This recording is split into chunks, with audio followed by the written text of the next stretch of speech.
দিকে ছুটতে দেখা যায় ছাত্রদল প্যানেলের প্রার্থীদের।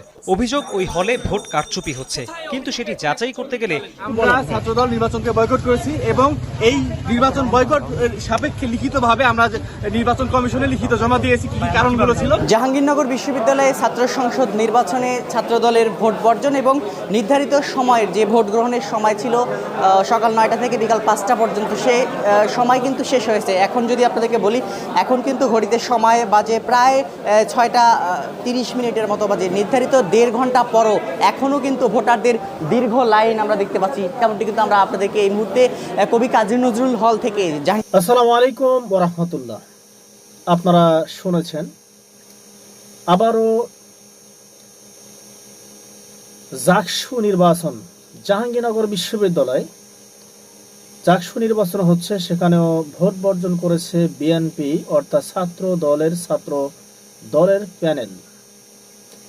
কেন তারা ভোট বর্জন করেছেন, রহস্যটা কি আপনারা অনেকেই জানেন না। আপনাদেরকে শুরুতে যে অংশ দেখেছেন, আমি আপনাদেরকে অবশ্যই শেষে দেখাবো, এই ইনফরমেশনগুলো দেখাবো। তবে তার আগে কিছু কথা না বললে নয়, অবশ্যই ধৈর্য নিয়ে ভিডিওটি দেখবেন। রহস্যটা কি, কেন তারা বর্জন করছেন? ঢাকা বিশ্ববিদ্যালয়ে যখন ফলাফল ঘোষণা করা হলো, বিএনপির আবিদ খান তিনি বর্জন ঘোষণা দিয়েছেন, অর্থাৎ ফলাফল দেওয়ার পরে।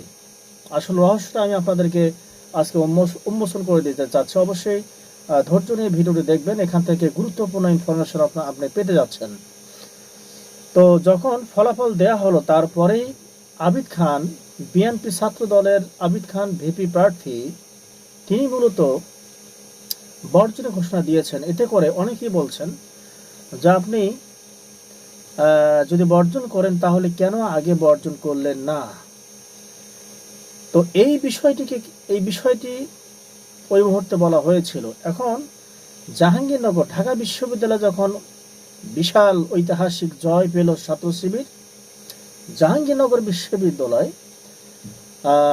ভোট যখন শুরু হয়, তারা কিন্তু বুঝতে পারতেছে আসলে নির্বাচন যেহেতু হচ্ছে, তা ফলাফল তো একটা আসবেই। তারা একটা আভাস পেয়েছে যে আসলে তাদের জনপ্রিয়তা, তারা জেতার সম্ভাবনা নাই। তখন আবারও বাংলাদেশের মধ্যে একটা বড় প্রভাব পড়তে পারে, কি রে, সব জায়গায় বিএনপি হচ্ছে না, শুধু শিবিরই হচ্ছে, জামাত শিবিরই হচ্ছে। এই জন্য তারা যখন বুঝতে পেরেছে বিষয়টা, তখনই তারা বর্জনের ঘোষণা দিয়েছে। ফলাফলের আগে তারা বর্জন ঘোষণা দিয়েছে। যারা কেউ বলতে পারে না যে ফলাফল দেওয়ার পর আমরা বর্জন করছেন কেন। আপনারা আশা করি আমার কথাটা বুঝতে পেরেছেন। এই ছিল মূল বিষয়। এখন এখানে যে সবচেয়ে লক্ষণীয় বিষয়, আমি আপনাদেরকে গুরুত্বপূর্ণ একটি বিষয় বলি। আমি দেখলাম যখন বর্জন করা হলো, বিএনপি ছাত্রদল যখন বর্জন করা হলো, তার মানে হচ্ছে যারা ভোট দিচ্ছেন তাদের তো বর্জন করার কথা ছিল, কারণ তারা বিএনপিকে ভোট দিচ্ছেন। যদি এটাই হয়, তাহলে কেন ছাত্রদল বর্জন করলেন? তারপরেও ভোটাররা ভোট দিচ্ছেন, এর কারণ কি? এর কারণ হচ্ছে, তার মানে হচ্ছে তারা যে ভোট দিচ্ছেন, তারা ছাত্রদলকে ভোট দিচ্ছেন না। আমার অঙ্ক অবশ্যই আপনি বুঝতে পেরেছেন। যেহেতু ছাত্র দলের ভিপি, ছাত্র দলের প্যানেল বর্জন করেছেন, তার মানে হচ্ছে আর যে ভোটারগুলো আছে তারা তো ভোট দেওয়ার কথা ছিল না, তারা তো চলে যাবে। আশা করি আপনি বুঝতে পেরেছেন। কিন্তু চলে গেল না কেন? তো এখানেই বোঝা যাচ্ছে তারা বুঝতে পেরেছে যে তাদের জনপ্রিয়তা নেই, তারা হতে পারছেন না। এটা হলো মূল রহস্য। এই জন্য মূলত তারা বর্জন করেছেন। তো তারা দেখতে পাচ্ছেন ঢাকা বিশ্ববিদ্যালয়ে অলরেডি জামাত শিবির হয়ে সেই প্রভাব গোটা বাংলাদেশে বিস্তার হচ্ছে। আবারও যদি জাহাঙ্গীরনগর বিশ্ববিদ্যালয়ে ছাত্র শিবির হয়, তখন কি হবে? এই বিষয়টি আমরা সোশ্যাল মিডিয়া থেকে তথ্যগুলো পেয়েছি। এই তথ্যের আলোকেই আপনাদের সামনে উপস্থাপন করলাম। তো আমি শেষে আরেকটি কথা বলতে চাচ্ছি, আপনাদেরকে ইনফরমেশনগুলো দেখাচ্ছি। আরেকটি কথা বলতে চাচ্ছি,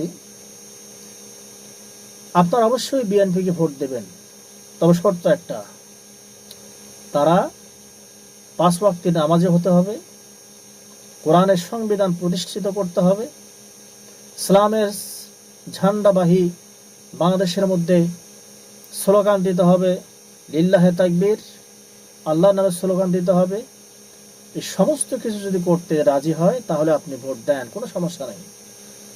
আমি আপনাদেরকে যারা বোঝাতে চাচ্ছি, যারা ইসলামপন্থী হবেন, আল্লাহর পথে থাকবেন, বাংলাদেশের মধ্যে ইসলাম প্রতিষ্ঠা করতে যাচ্ছেন, তাদেরকে নির্বাচিত করা দরকার। হোক সে জামাত, হোক সে শিবির, হোক সে বিএনপি, হোক সে আওয়ামী লীগ, এটা দেখার বিষয় নেই।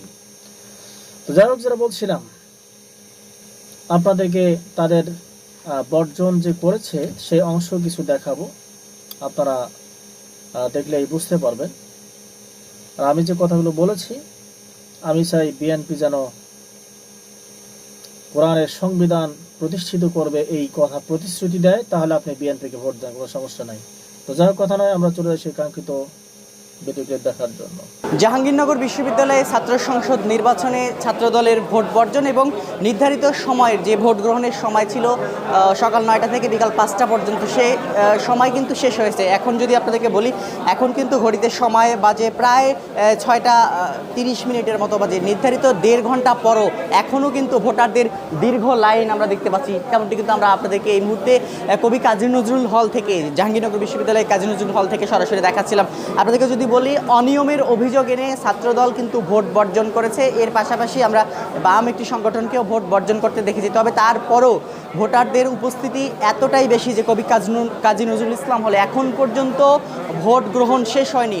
ভোট গ্রহণের নির্ধারিত সময়েরও কিন্তু 1.5 ঘন্টা সময় অতিবাহিত হয়েছে, তারপরেও এখানে ভোট গ্রহণ চলছে। যেমনটি আপনাদেরকে বলছিলাম যে ভোট দেবার যে নির্দিষ্ট সময় ছিল সকাল 9টা থেকে বিকাল 5টা পর্যন্ত, সে নির্ধারিত সময় কিন্তু শেষ। তার আগেই আমরা দেখেছিলাম যে ভোট বর্জন করেছিল, প্রায় 1 ঘন্টা আগে ভোট বর্জন করেছিল ছাত্রদল। এরপরেও কিন্তু এখনও ভোট দেবার জন্য দীর্ঘ কিন্তু লাইন রয়েছে কবি কাজী নজরুল ইসলাম হলে, জাহাঙ্গীরনগর বিশ্ববিদ্যালয়ে কাজী নজরুল ইসলাম হলে এখনও প্রায় 1 থেকে 150-র মতো ভোটার কিন্তু লাইনে দাঁড়িয়ে রয়েছেন। দীর্ঘ একটি লাইন এখানে আমরা দেখতে পাচ্ছি। ভোট বর্জন এবং নির্ধারিত টাইম শেষ হলেও এখনও কিন্তু ভোট দেবার জন্য অধীর আগ্রহে দাঁড়িয়ে রয়েছেন লাইনে, ঘন্টার পর ঘন্টা কিন্তু দাঁড়িয়ে রয়েছেন ভোটাররা, তেমনটি কিন্তু আমরা দেখতে পাচ্ছি। এই মুহূর্তে আমরা কয়েকজন ভোটারের সঙ্গে কথা বলবো। নির্ধারিত সময় শেষ হয়েছে, প্রায় 1.5 ঘন্টা আগে কিন্তু ভোটের টাইম শেষ হয়েছে, এখনও আপনারা ভোট দিতে পারেননি। এবং আমরা দেখেছি যে ছাত্রদলও কিন্তু ভোটের 1 ঘন্টা আগে তারা ভোট বর্জন করেছে। সব মিলিয়ে এখনও আপনারা কেন লাইনে দাঁড়িয়ে? জি, ধন্যবাদ আপনাকে। আসলে সকাল থেকে দেখছেন যে আজকের বৈরী আবহাওয়ার কারণে, অর্থাৎ সকাল থেকে বৃষ্টিপাত থাকার কারণে আমাদের ভোট গ্রহণটা 9টা থেকে শুরু হওয়ার কথা থাকলেও সেটা শুরু হতে পারেনি। এবং আমরা জানি যে আজকে সারাদিন বিশ্ববিদ্যালয়ের এই ইলেকশন কেন্দ্রিক ছোটোখাটো ঝামেলা হলেও সেটা অপ্রীতিকর ছিল, এবং তারপরেই আবার ঘণ্টাখানেকের মধ্যে ভোট শুরু হয়েছে, এবং সেটা আমাদের হলে ছিল না। এবং আমাদের হলে ছাত্র সংখ্যা প্রায় 1000 এবং 1000 ছাত্র সংখ্যা থাকার কারণে এই ভোটটা এই ভোট গ্রহণটা এখনও দেরি হচ্ছে। তবে খুব তাড়াতাড়ি এটা শেষ হয়ে যায় মনে আশা করি। পরিবেশ খুবই সুন্দর এবং সুষ্ঠু এবং সুন্দরভাবে ভোট চলছে। এবং আমরা ছাত্রদল নির্বাচনকে বয়কট করেছি, এবং এই নির্বাচন বয়কট সাপেক্ষে লিখিতভাবে আমরা নির্বাচন কমিশনে লিখিত জমা দিয়েছি। কি কি কারণগুলো ছিল সেই কারণগুলো আপনারা এখানে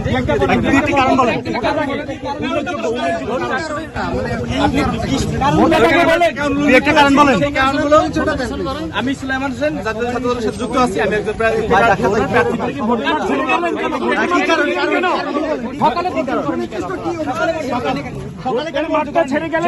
সকালে বর্জন করেননি কেন? আমরা সকালে নির্বাচন শুরু হয়েছিল কিছু কিছু জায়গায় 10টা 11টার পরে থেকে। আপনাদের খোঁজ নিয়ে দেখেন, আসলে সুনির্দিষ্ট অভিযোগ। আমি শাসক প্রামাণিক, আমি স্বতন্ত্রবাদ ছিলাম, পরিবহন যোগাযোগ বিষয়ে মনোনয়ন প্রত্যাশী ছিলাম। আর মনোনয়ন কেন আপনি ভোটটি নির্বাচন আপনি কেন এখানে শুধু বেশি শক্তির খেলা? আমাদের জন্য স্বতন্ত্র প্রার্থী, আমাদের এখানে কোনো জায়গায় ঢুকতে চিন্তা না, আমাদের সাথে কোনো কথা বলে না।